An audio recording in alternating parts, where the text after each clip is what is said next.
This episode contains distressing themes and descriptions of violence. This podcast is intended for a mature audience. Listener caution is advised.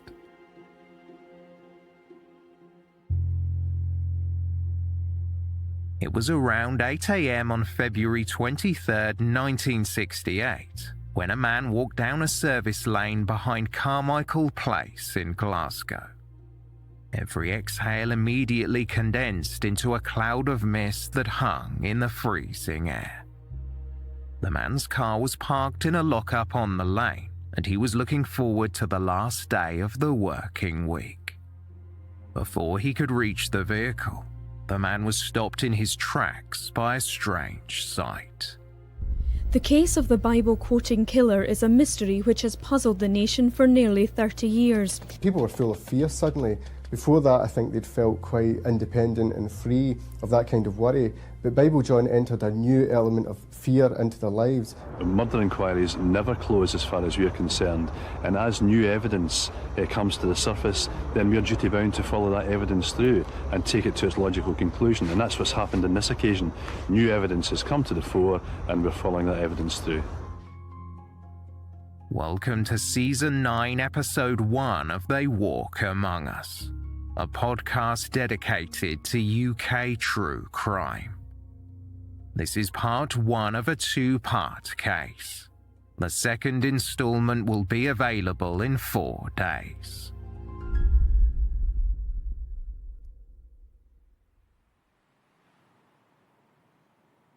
The man strained his eyes as he tried to comprehend what he saw in the gloom.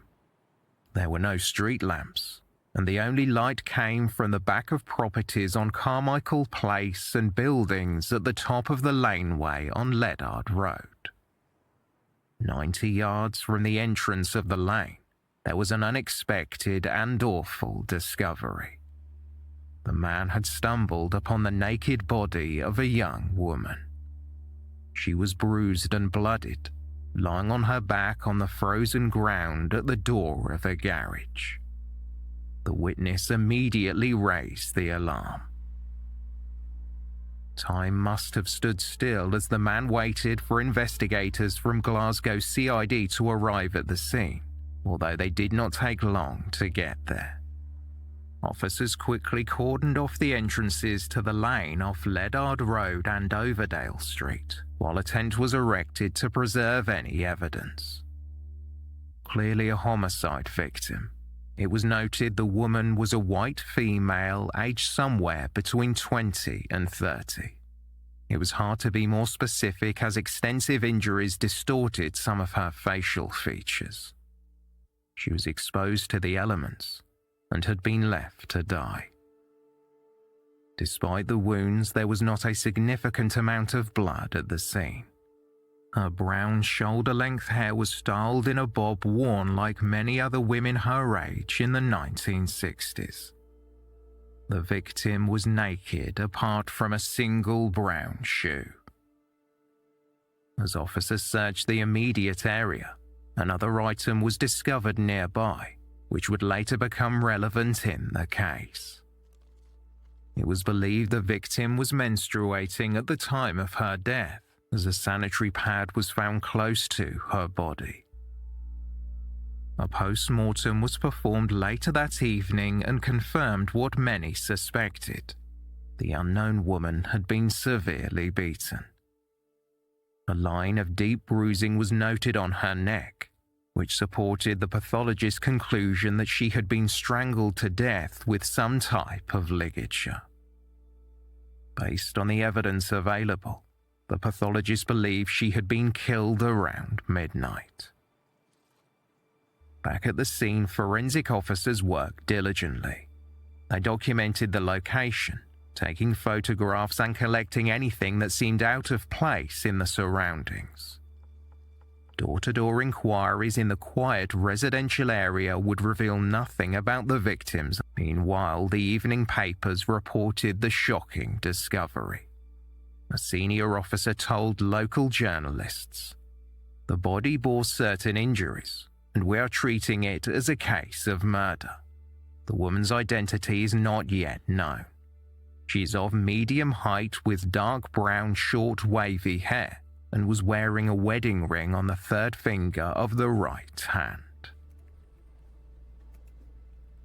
Later that night, a man walked into a police station to report that his daughter was missing. John Wilson became concerned when he realized his daughter's appearance correlated with the description printed in the papers. Unfortunately, his intuition was right, and his worst fears were realized when he viewed the body. The victim was his daughter, 25-year-old Patricia Docker.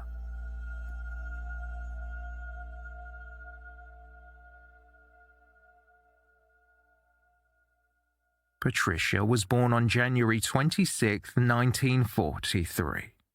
She was the only child of John Wilson, an Irish-born Royal Air Force engineer, and his wife Pauline, who was a nurse. As part of a military family, Patricia had moved around often before the family settled in Glasgow, Scotland. At 19, she married Alexander Docker, who, like her father, was also enrolled in the Royal Air Force. About a year after the ceremony, their son Alex was born in 1964. The family of three then packed up their belongings and moved to Cyprus, where Alexander was stationed. Sadly, their happiness wasn't to last. In the middle of 1967, Patricia and her young son returned to the UK and moved in with Patricia's parents in Glasgow. After her marriage had broken down, she needed the support of her family. Like her mother, Patricia found employment in the medical profession, and it was around this time that she began working as an auxiliary nurse at Mearnskirk Hospital in East Renfrewshire. The hospital was originally used to care for children suffering from tuberculosis and polio, but with the introduction of vaccines and the impact of the Second World War, it became a general hospital in 1959. Patricia worked nights while her mother looked after Patricia's son. She lived with her parents on the top floor of a 3-story tenement built above retail units at 29 Langside Place. Patricia's mother worked opposite shifts, so it was rare that Patricia had free time to go out and enjoy herself without her son. On Thursday, February 22nd, Patricia told her parents she had plans to meet with colleagues at the Majestic Ballroom.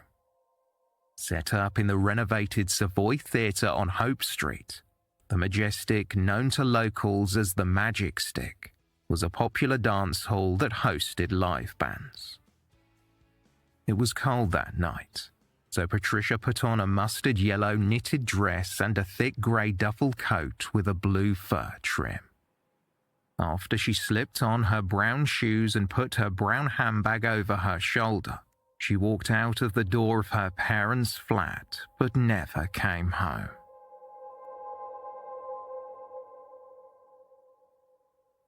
The Majestic was over 3 miles from Patricia Docker's parents' flat, and her body was found just 300 yards from their front door. Working on the assumption that Patricia had been killed on her way home from a night out, the police appealed to anyone who was at the Majestic Ballroom on Thursday, February 22nd. Detective Chief Superintendent Tom Goodall, head of Glasgow CID, told reporters, "We are interested in interviewing every person who was at the dance hall, not only persons who may have seen this girl there. Any person who comes forward can be certain that their name and address and family circumstances will not be revealed." Investigators also wanted to speak with taxi drivers who had picked up a fare near Hope Street or dropped someone off near Carmichael Place. DCS Goodall also appealed for help finding Patricia's dress and coat. He said, "It is possible that this clothing may have been thrown away somewhere in the city. Anyone finding articles answering that description should contact us." Specialist police divers began searching the river which flowed south of the scene, and Queen's Park just up the hill from the area was also examined. Within a few hours of searching, the divers recovered a brown handbag and a brown shoe from the water. However, the rest of Patricia's clothing and her purse was still missing. A woman living in one of the houses next to the lane reported that she had heard someone screaming, "Let me go," at around midnight on the night Patricia was murdered. The pathologist had estimated that it was around this time that Patricia was killed. It took a few days for the police to track down Patricia's estranged husband, Alex, but he was quickly ruled out as a suspect because he was not in the area at the time of the murder.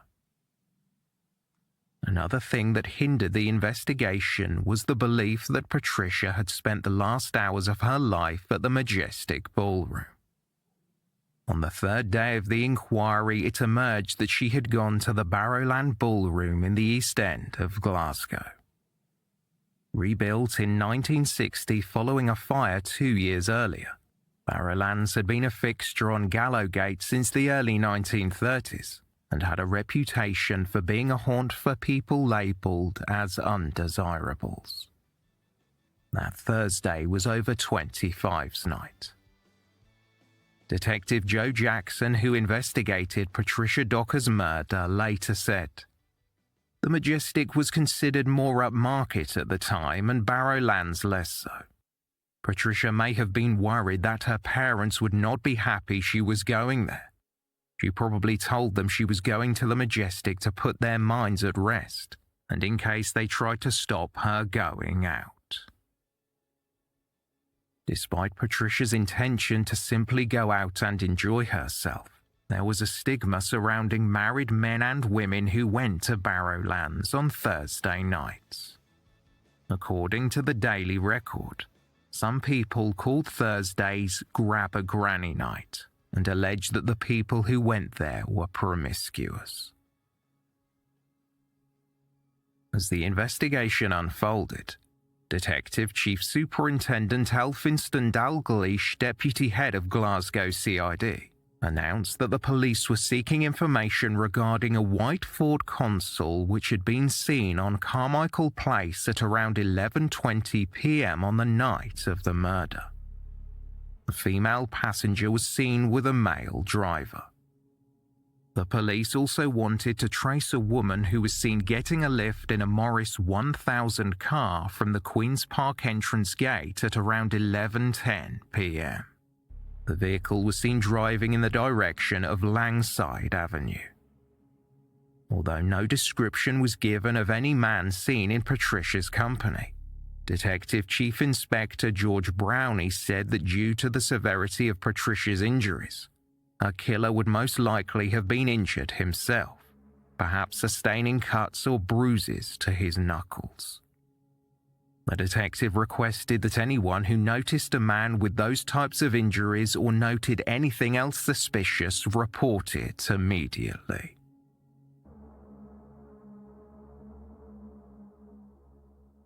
Within weeks, news outlets lost interest in Patricia Docker's murder. The case seemed to be at a standstill, and there was nothing new to report. John and Pauline Wilson and Patricia's other loved ones were left to grieve and rebuild their lives. John and Pauline's 4-year-old grandson Alex moved away with his father and soon-to-be stepmother Anne before their marriage in April 1968. 18 months ticked by, and nothing of significance was discovered in relation to Patricia Docker's murder. The passage of time meant memories faded. Women once again felt comfortable going out at night to enjoy themselves at the Barrowland Ballroom. Unfortunately, that sense of safety was not to last.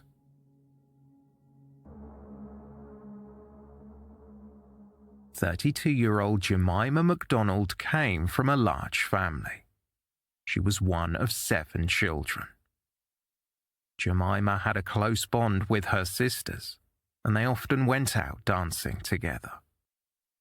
On Saturday, August 16th, 1969, Jemima asked her older sister Margaret to look after her 3 children, 11-year-old Elizabeth, 8-year-old Andrew, and 7-year-old Alan.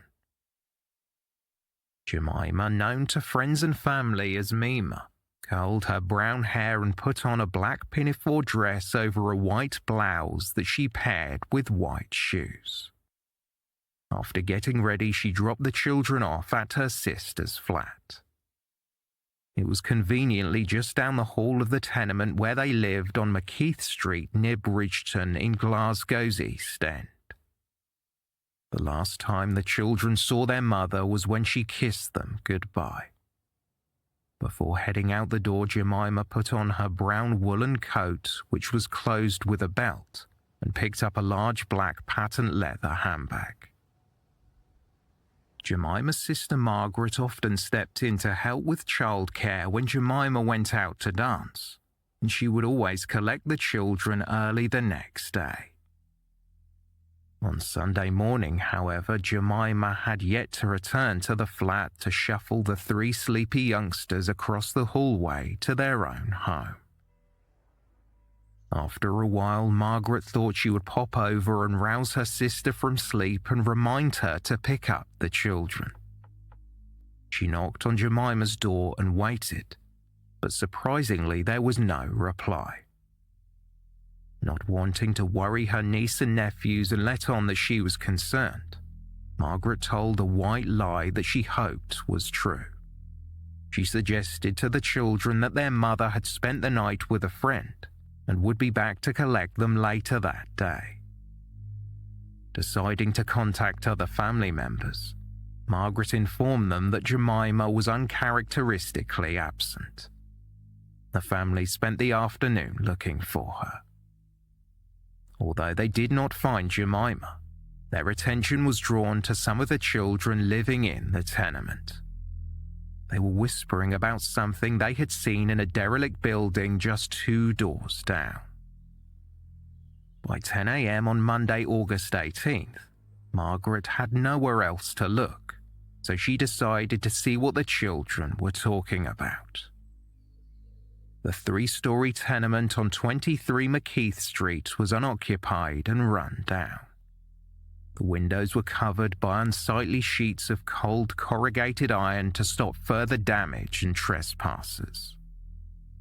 It didn't deter some local children who saw the abandoned building as a fun place to sneak into.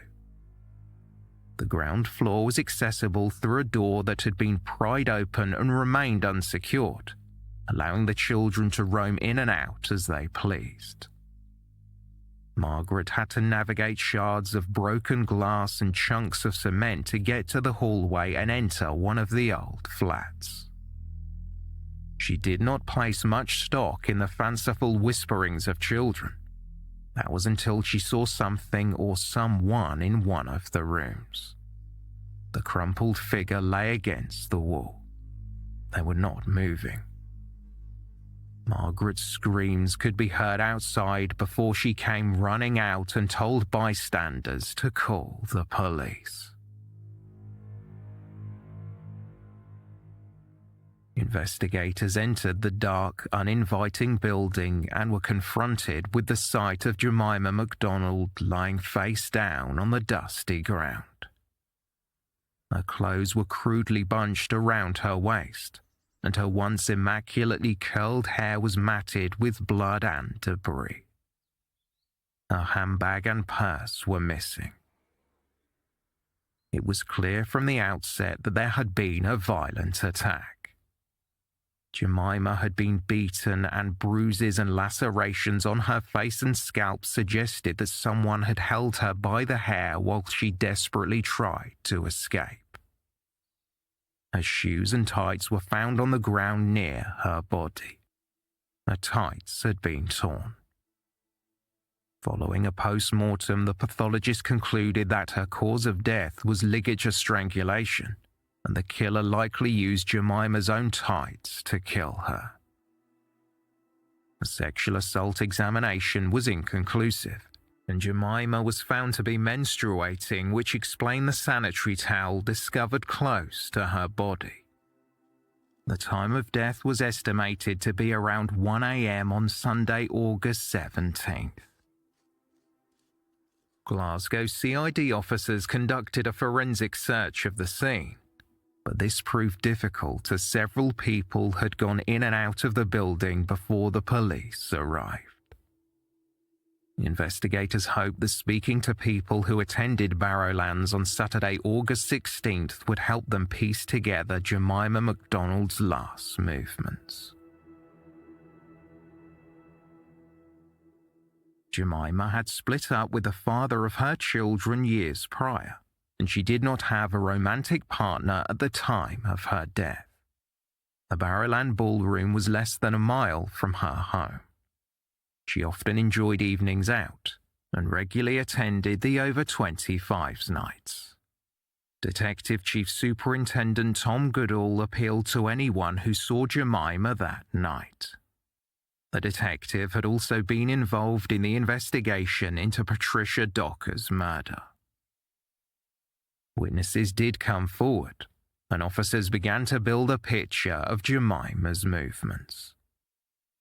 After leaving her flat on McKeith Street, she stopped to get a portion of chips before queuing outside Barrowlands at around 9 p.m. The band was in full swing, and hundreds of people packed the dance floor until the music stopped shortly before midnight. Some of Jemima's friends recalled her dancing with a man they hadn't seen before. He was described as seeming out of place in the crowd.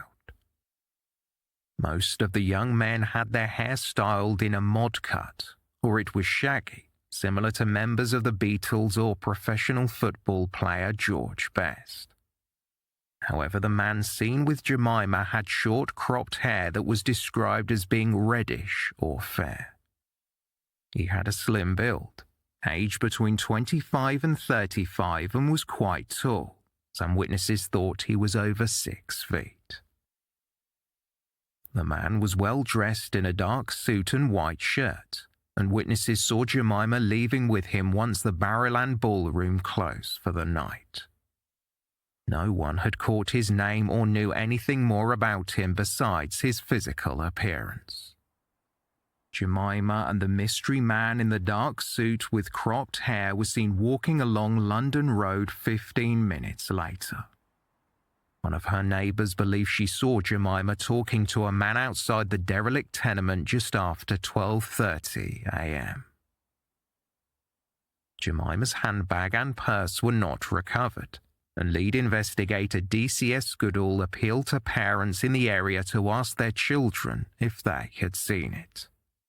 The officer added, "We have carried out an extensive search in the area but have come up with nothing yet. It is important to the inquiry that we find it." DCS Goodall was asked if there were any links to Patricia Docker's murder over a year earlier. He replied, "There are 1 or 2 similarities between this case and the Docker murder, and we are bearing this in mind in our investigation." 1 week after Jemima MacDonald's death, an identikit picture of the man seen with her was released to the public. A Glasgow CID spokesperson confirmed that following the release of the image, several helpful phone calls and statements were reported. In an effort to identify the man, investigators made the unprecedented decision to have an artist create an impression of the suspect. After obtaining permission from the Crown Office, Lennox Patterson, the Deputy Director of Glasgow School of Art, sketched a portrait of the fair-haired, well-dressed man the police were desperate to trace. The portrait was published in September. Soon after, dozens of people contacted the police to say they believed they recognized the man that had been sketched. Detective Superintendent James Binney told a correspondent with the Scotsman newspaper, "We have had a very good response from all over the country to the picture, and we are now sifting through all the information. This sketch seems to have caught the imagination of the public. Weeks passed, and maddeningly, even though thousands of people had been interviewed, the investigation was slowly grinding to a halt when detectives had exhausted all lines of inquiry. On October 22nd, 2 months after Jemima MacDonald's murder, her sister Jean told the Scottish Daily Express that the family were putting up a cash reward for information. Jean said, "This £100 may just be enough to make someone come forward and give the police the vital clue they need. The money comes from myself, 3 sisters and 3 brothers. We know it will not bring Mima back, but if the man responsible is caught, it may save the life of some other poor woman." A week after that announcement was made, another family was torn apart when a woman was found murdered.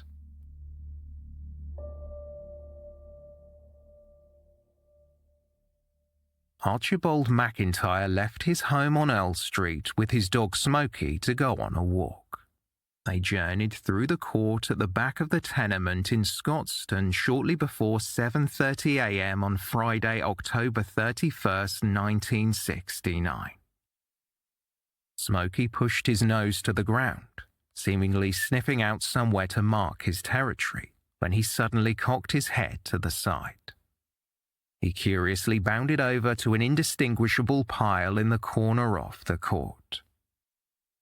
Archibald followed the dog, expecting to pull Smokey away from some sort of unsavoury mess he had become fixated on yet again.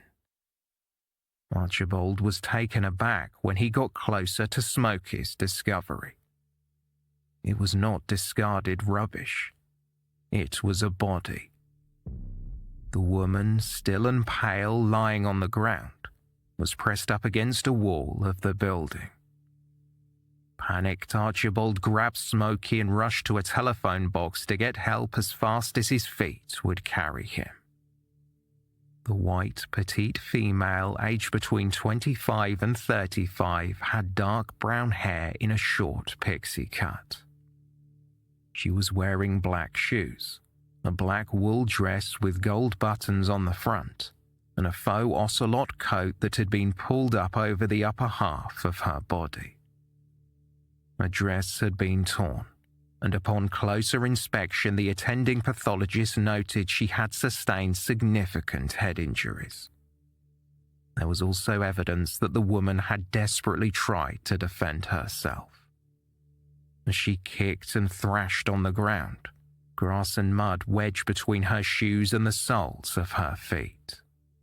A deep bite marked her arm and beneath her armpit. Like both Patricia Docker and Jemima MacDonald, there was a used sanitary towel nearby.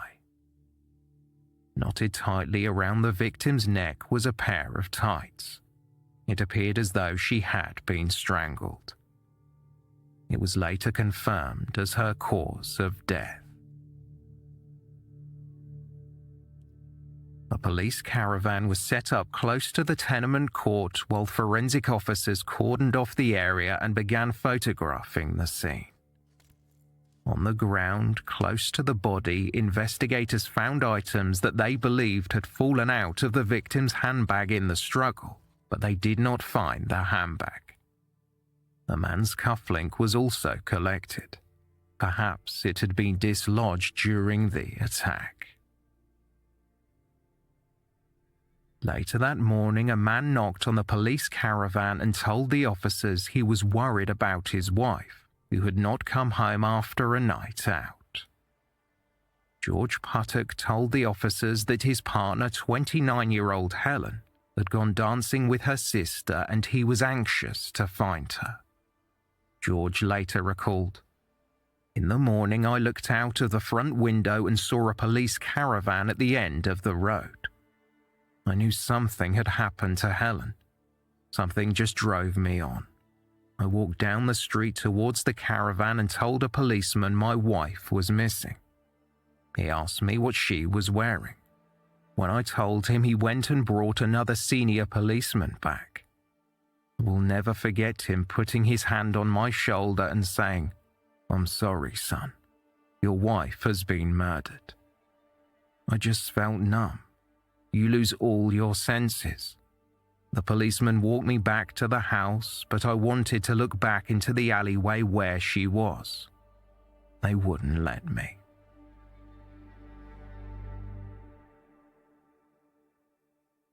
Helen met George Puttock while at a chance meeting visiting her brother in Surrey. They hit it off immediately and were married in January 1964. By all accounts, the couple had a good, steady relationship and were pleased when they became parents to two sons, David and Michael. Helen and her children dutifully followed her corporal husband to unfamiliar places when he was stationed abroad with the Royal Corps of Signals. Life in Germany was challenging, and Helen found it hard to adjust. Ultimately, she made the difficult decision to return to Scotland with their sons. She shared her mother's top-floor flat on Earl Street, and missing his family, George tried to arrange for a transfer to be close to home. In October, George came to Glasgow while on leave and learned that Helen was enjoying a new pastime, going out dancing with her friends and sisters. George was unimpressed and felt it was not appropriate for a married woman to go out to ballrooms without her husband. However, Helen and her sister Jean assured him that it was just dancing. The sisters loved to go out and would dance for hours. Reluctantly, George decided it wasn't worth arguing anymore. He knew that Helen had been having a hard time and felt he could push her further away if he didn't give her some space. That night, George gave Helen 10 shillings so she could get a taxi home. That was the last time he saw his partner alive. George later said, "I had heard Glasgow was not a nice place and that the buses were very bad at night. I just wanted them to get home safely. That 10 bob I gave Jean was the worst 10 bob I have spent in my life. I didn't go to bed that night. By midnight, I was very worried she was still not back. Something just wasn't right. I knew she wouldn't do anything stupid because she loved the kid so much."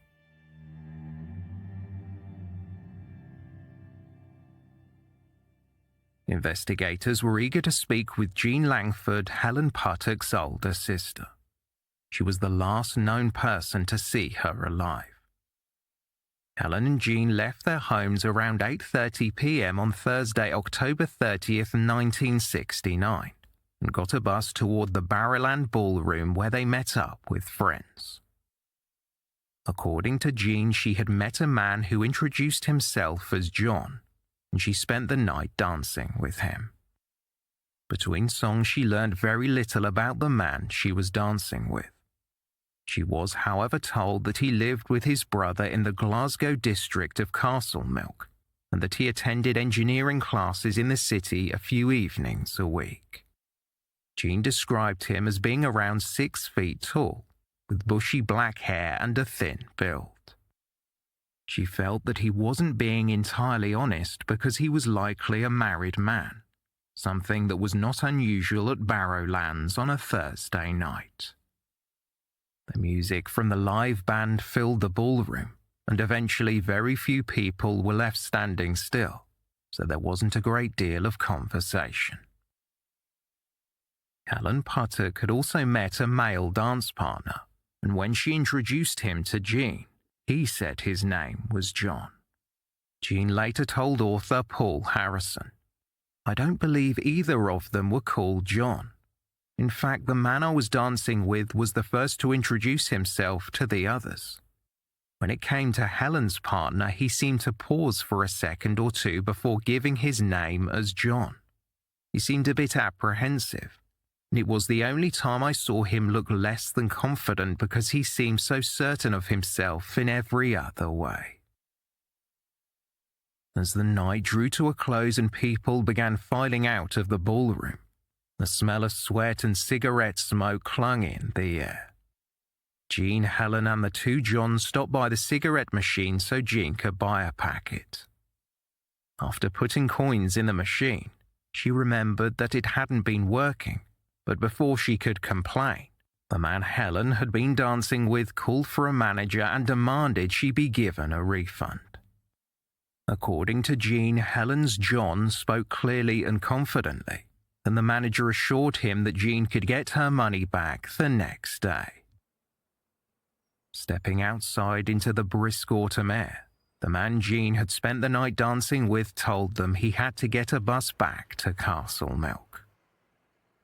As he was leaving, Jean noticed the other John holding a pink piece of paper in his hand and showing it to Helen. Before she could see exactly what it was, John slipped it back into his pocket. Jean, Helen, and John hailed a taxi and told the driver they wanted to go back to Scotstoun. During the 20-minute journey, Jean tried to engage John in conversation, but he was dismissive and didn't disclose much about himself. He said that he had been in foster care as a child and that he had a sister. Jean thought he said his surname was Sempleson or something similar. When she tried to make small talk by asking about his hobbies, John said that he enjoyed golf, but he wasn't as accomplished as a cousin of his who had previously got a hole in one. A passing remark he made about the ballroom later stood out. John told Jean that his father called those sorts of places dens of iniquity. Referring to a blaze that had gutted Barrowlands years prior, he added, "The management set fire to this place to get the insurance money and done it up with the money they got." There were other comments he made that hinted towards a conservative or religious upbringing. He claimed that he preferred to pray than drink, and mentioned that according to the Bible, the punishment for adulterous women was being stoned to death. Even though the cab passed Helen Street first, John told the taxi driver to drop Jean off before them. Jean said that when she got out close to her home on Kelso Street, Helen was still in the taxi with John. Investigators were able to track down the taxi driver, who recalled dropping Helen and the man off at Earl Street at around 12:30 a.m. According to the driver, Helen got out first and the man paid the fare. The last thing he saw as he pulled away was Helen walking quickly down Earl Street and the man trailing close behind her. Investigators were quick to release the description of the man seen with Helen Puttock to the media. Quote, "Age between 25 and 30, 5 feet 10 to 6 feet tall, of medium build with light auburn reddish hair styled short and brushed to the right. He had blue-grey eyes, nice straight teeth with one tooth on the upper right jaw overlapping the next tooth, fine features, and is generally of smart modern appearance. He is dressed in a brownish flecked single-breasted suit, the jacket of which has 3 or 4 buttons and high lapels. He has a knee-length brownish coat of tweed or gabardine, a light blue shirt and a dark tie with red diagonal stripes." Helen's sister Jean Langford also remembered a metal badge pinned to the lapel of John's jacket, that he wore a wristwatch with a broad strap, and that he smoked embassy-tipped cigarettes. Adding further details about the man seen with Helen, Detective Chief Superintendent Elphinston Dalgleish went on to say, "He's thought to speak of being one of a family of 2, a sister and himself. He may refer to a religious upbringing and make references to the Bible. He may also have talked of a strict upbringing with a severe parental attitude towards drink. He's quite well spoken, probably with a Glasgow accent, and does not appear to be engaged in heavy manual work. He may have marks on his face and hands of recent origin." The emphasis on the man's religious views led to him being dubbed Bible John by journalist John Quinn, who was writing for the Evening Times. This moniker was repeated over and over in the media coverage that followed, especially when the police began to consider that the murders of Patricia Docker, Jemima MacDonald, and Helen Puttock were all committed by the same man. Helen Puttock's badly beaten body was found close to her mother's home on Earl Street.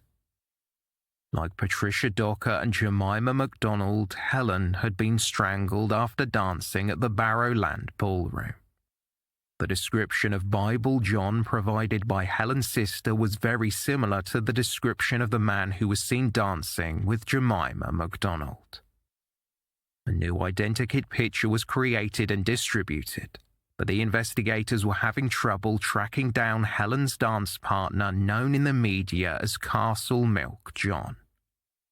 At a press conference at the police station, Helen's distraught husband George made an emotional appeal for the man to come forward. George hadn't been able to sleep properly since Helen's murder, and the first few days of the investigation involved eliminating him from the inquiry, so he had not had time to grieve the loss of his wife.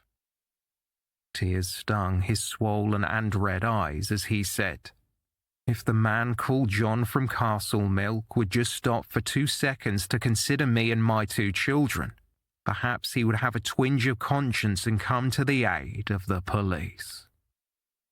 George announced that he would be leaving the Signal Corps to focus on raising his sons. He added, "Helen doted on the children. I feel I must try to bring them up in the way she'd want me to. If I stayed in the army, I'd only be a weekend father." By late November, over 50 detectives were working on the inquiry, and the switchboard at City Police Headquarters was jammed as hundreds of people called in response to the identikit picture of Bible John. Hundreds of people were interviewed, with many more providing statements or suggestions about who the killer could be. Bible John was sighted everywhere. Glasgow detectives even had to attend a private screening of Scottish TV programme Living 69 Style. Members of the public believed they had spotted the suspect in the audience. The fair-haired man caught on camera was eliminated from the inquiry, as were hundreds of other men who bore any resemblance to Bible John, a suspect who appeared on the front page of every national newspaper. In an effort to find the wanted man, detectives dressed in their best clothes and went undercover at Barrowlands and other dance halls on Thursday, Friday, and Saturday nights. One detective remarked, "When this inquiry started, I could hardly dance a step. Now I get better every week." Detective Joe Jackson later added, "Our brief was to dance with customers and question them while showing nifty footwork. Even the ugly detectives proved popular dance partners, as the ladies felt safe with them. It was a dirty job, but someone had to do it, and I learned a pretty mean samba." Investigators spoke to tailors across the city and released images of the suit Bible John was said to be wearing on the night Helen Puttock was killed. Recent clergymen were also approached about members of their congregation on the chance that they recognized the description of Bible John as someone in their flock. Dentists in Glasgow were tasked with going through the records of all of their patients and compiling lists of men with the distinctive overlapping front teeth that Helen's sister Jean remembered seeing. Frustratingly, time was predominantly spent by officers chasing leads that ultimately went nowhere. It was the biggest manhunt in Scottish history, but despite their hard work, they were no closer to finding the killer. On December 27, 1969, 18-year-old Henry Ackland presented himself at Temple Police Station. Surprisingly, he claimed to be Bible John. However, his confession was deemed untrue at Glasgow Central Police Court 2 days later. The teenager admitted that he had given the police false information and explained that he had got the idea to confess while he was walking around drunk. A police doctor told the court that Ackland's confession was the act of a man suffering from impulsive thoughts brought on by depression. He was fined £25. The following month, January 1970, a police spokesman told the Sunday Post that they feared Bible John would kill again. He said, "This is a serious and frightening possibility. Another woman may perhaps die because someone somewhere is withholding vital information. We feel certain that sometime on the night of the murder, the man we wish to interview was seen by someone. We have such a good description of him and such a good identikit picture of him that someone must recognize him." The impact of the attacks and the release of the identikit image was considerable. Suspicion fell on dozens of men who were accused of being Bible John. One man who looked almost identical to the image released by the police had been hassled by co-workers for his resemblance. The remarks were made in jest, but it became so intense that when the man's wife joined in what she thought was light taunting, the couple had a blazing row that ended their marriage. Some of the men who had been brought in for identity parades or questioning more than once had to be issued cards with the number of Chief Inspector George Lloyd because they kept being stopped by the police. In early February, investigators began canvassing golf courses across Scotland, hoping to find Bible John's cousin, the one he had boasted about in the taxi. Detective Sergeant Tom Valentine said, "We want to interview every golfer in Scotland who has had a hole-in-one. It's amazing how many of them there are.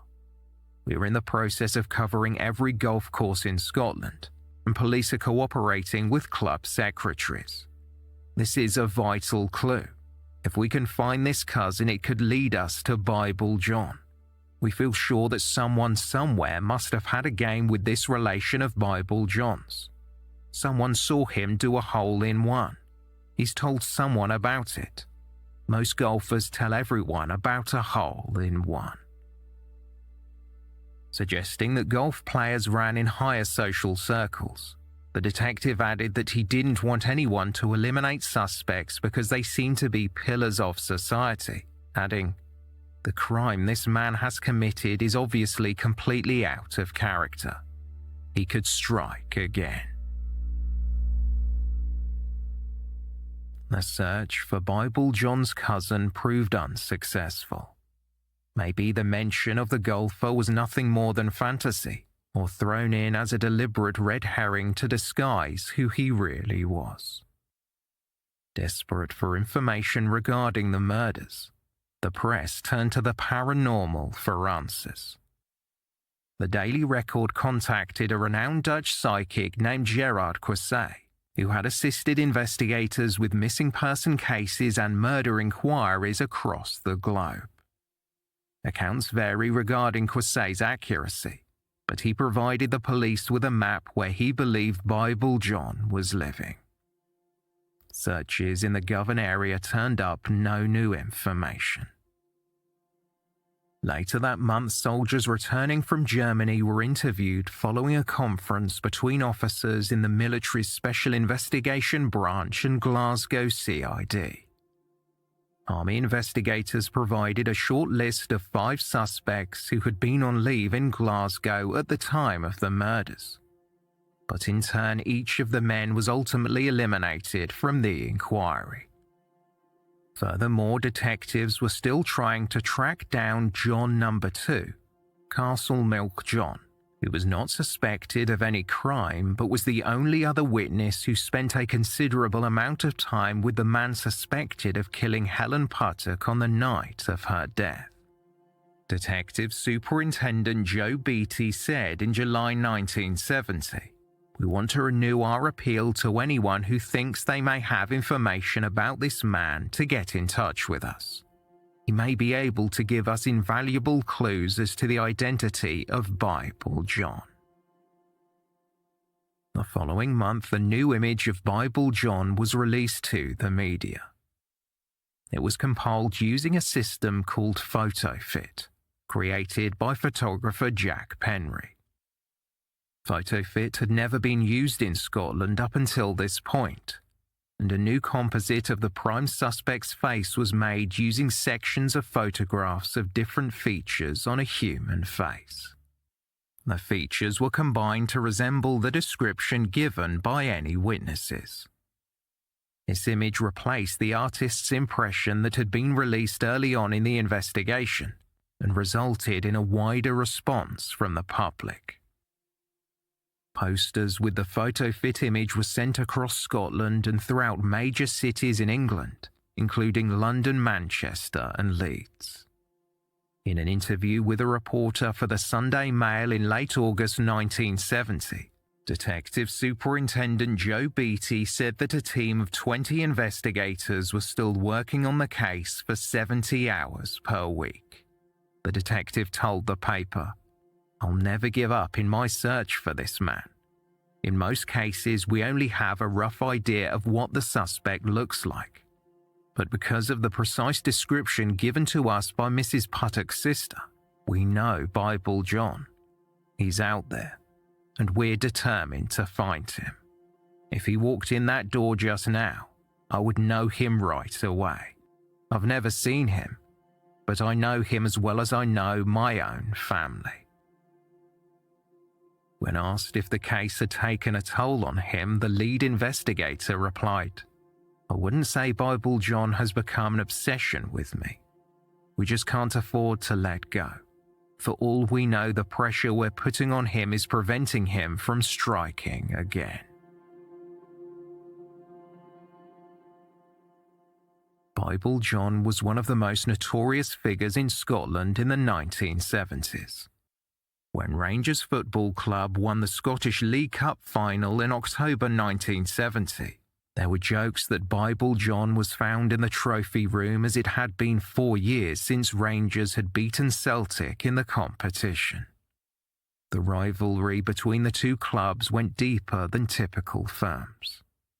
Sectarianism in Glasgow was most evident in the support for either team, with Celtic fans being mostly Catholic and Rangers fans being mostly Protestant. When Helen Puttock's sister Jean had asked Bible John if he supported Celtic or Rangers, he replied that he was agnostic before reciting a Bible verse. Coincidentally, while hunting Bible John, Detective Superintendent Joe Beatty was assigned to lead the investigation into the Ibrox disaster in January 1971. After the final whistle in a match between Rangers and Celtic at the Rangers football stadium, over 60 supporters leaving Ibrox Park were crushed to death, and a further 200 were injured. When the investigation into the disaster ended, Superintendent Beatty turned his focus back to the suspected serial killer. He told the Sunday People, "It's incredible that Bible John has eluded us. I'm positive that the man we're looking for comes from Glasgow or near Glasgow. He is polite, well-spoken, and of a middle-class background. He could still be in the area, yet he could be in the services and have been home on leave. But he must have lived with someone. I think someone is shielding him, possibly his mother. But the danger is he could strike again, and he could easily go back to Barrowlands. I don't think he is too religious, but a man with a normal, intelligent working knowledge of the Bible." Bible John struck fear into the hearts of many for years after Patricia Docker, Jemima MacDonald, and Helen Puttock were killed. Between February and May 1971, 65 women reported receiving phone calls from a man claiming to be the killer. The stranger's voice was sinister, and the words even more concerning. The caller coldly informed the women that he was going to strangle them. However, in June that year, a prank caller was arrested. 28-year-old Alexander McTaggart was brought to court and fined £100 for his actions. Procurator Fiscal Noel O'Brien told the court, "Intensive police inquiries were made, and they traced McTaggart to a Cumbernauld factory where they caught him with a telephone in his hand." McTaggart's counsel claimed that he was depressed after his wife had left him.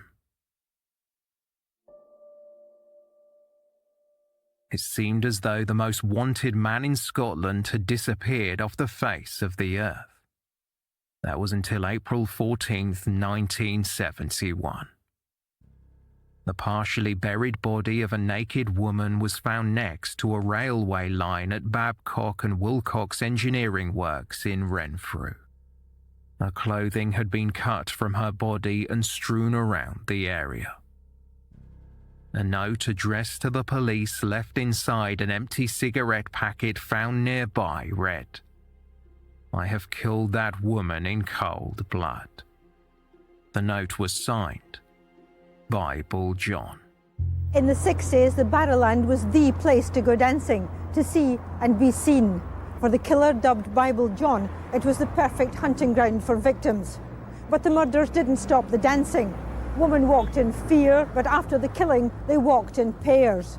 It was undoubtedly one of the most sensational cases in the annals of crime in Scotland. In fact, I think I would go as far as to say it was probably the crime of the century, because it was the first time that we've had a hint of a serial killer at large. And of course, the name Bible John also captured the public imagination. This is the end of the first episode of Season 9. The second installment in this two-part case will be available in 4 days.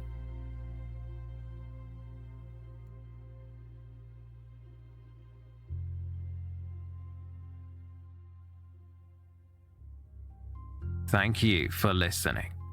A special thanks to our new Patreon producer Pam and all our patrons for their support.